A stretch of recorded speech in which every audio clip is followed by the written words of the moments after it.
Hello बच्चों, let's read the question. Question says how many terms of the sequences -12, -9, -6, -3, up to so on must be taken to make the sum 54. First we see the key concept. Sum of first n terms of an AP is, अगर हमें किसी AP की पहली n terms का sum find out करना है तो उसे हम Sn से रिप्रेजेंट करते हैं. And Sn is equal to n/2 into 2a plus n-1 into d, where a is the first term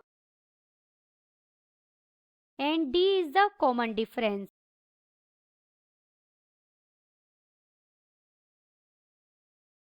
given sequence is, हमें जो सीक्वेंस दी गई है वो क्या है? -12, -9, -6, -3, up to so on. T2 minus T1 करेंगे तो हमें मिलेगा -9 minus -12. This is equal to -9 plus 12, we get 3. T3 minus T2 हम करेंगे, this is -6 minus -9, we get 3 again, up to so on. This implies given sequence is an AP. Let sum of n terms is equal to 54.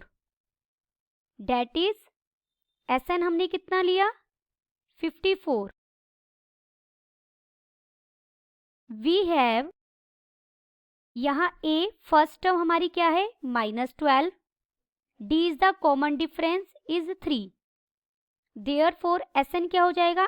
n/2 into 2 into a क्या है? -12 plus n-1 into d क्या है? 3. This is equal to 54. This implies n into -24 plus 3n -3 is equal to 108. हम जो left में denominator में 2 था उसे राइट में ले गए, जो राइट में जाकर 54 के साथ मल्टीप्लाई हो गया. n into 3n -27 is equal to 108.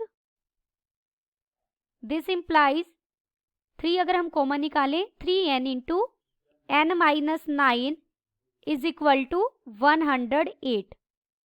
This implies n square minus 9n is equal to 108/3. 3 को हम राइट में ले गए और n अंदर मल्टीप्लाई कर दिया. We get 36. This implies n square minus 9n minus 36 is equal to 0. This implies n square minus 12n plus 3n minus 36 is equal to 0. n minus 12 into n plus 3 is equal to 0. This implies n is equal to 12, -3. But n is not equal to -3 as number of terms can't be negative. Therefore, n कितना मिला हमें? 12. Then the final answer is n is equal to 12. Hope you understood it well. Best of luck.